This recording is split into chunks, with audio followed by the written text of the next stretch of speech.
हाँ, तो अब हम नेक्स्ट टॉपिक की तरफ मूव कर रहे हैं जो कि है प्रिज्मल बाइप्रिज्म। तो सबसे पहले हम समझते हैं कि बाइप्रिज्म क्या होता है। ठीक है, तो prism where refracting angle is very nearly 180 degree, मतलब ऐसा प्रिज्म जहाँ की रिफ्रैक्टिंग एंगल कितना होता है, 180 डिग्री के आसपास होता है। और ये काय के लिए यूज करते हैं, ये दो कोहेरेंट सोर्स को ऑब्टेन करने के लिए यूज करते हैं, जैसे जो हमें इंटरफेरेंस के काम में आता है।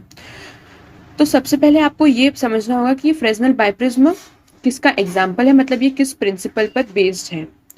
ठीक है, तो आपको याद होगा हमने पढ़ी थी टेक्निक्स ऑफ इंटरफेरेंस, जिसमें हमने पढ़ा था एम्पलीट्यूड स्प्लिटिंग और वेव फ्रंट स्प्लिटिंग।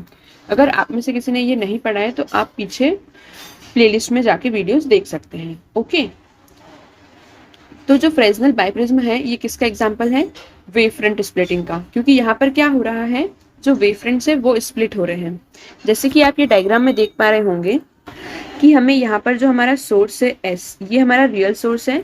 जब यहाँ से लाइट रेस इस सोर्स से प्रिज्म से लाइट रेस पास हो रही है तो हमें दो वर्चुअल सोर्स मिल रहे हैं जो कि क्या है, S1 और S2।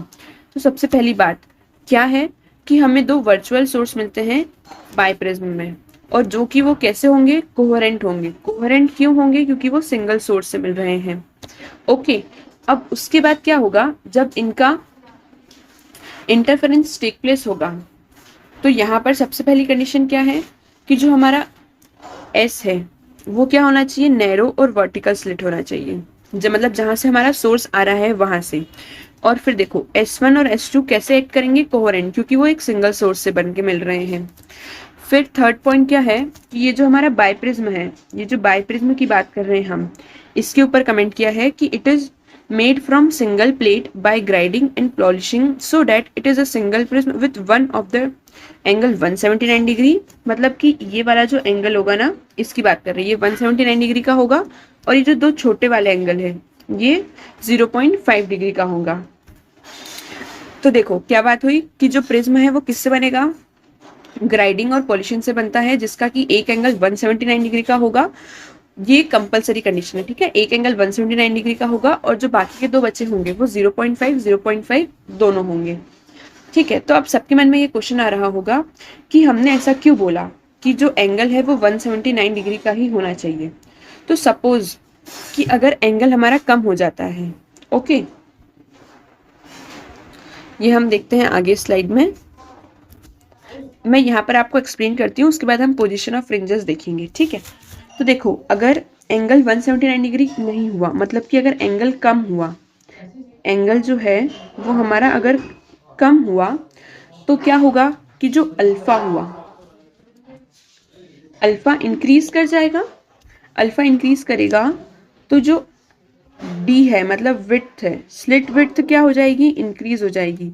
अगर एंगल कम हुआ तो स्लिट विड्थ इंक्रीज हो जाएगी। स्लिट विड्थ इंक्रीज होने के बाद क्या हो जाएगा कि जो हमारा फ्रिंज विड्थ का फॉर्मूला है B is equals to lambda capital D by small d।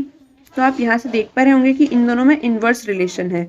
तो अगर D बढ़ेगा तो जो हमारा बीटा है वो कम हो जाएगा, तो अगर फ्रिंजेस कम हो जाएगी मतलब हमें प्रॉपर पैटर्न नहीं मिलेगा। इसीलिए जो एंगल है वो 179 डिग्री ही होना चाहिए। अगर हम उसे कम कर देंगे तो हमारा जो फ्रिंजेस का पैटर्न है वो हमें नहीं मिलेगा। ओके, तो अब हम समझते हैं पोजीशन ऑफ फ्रिंजेस।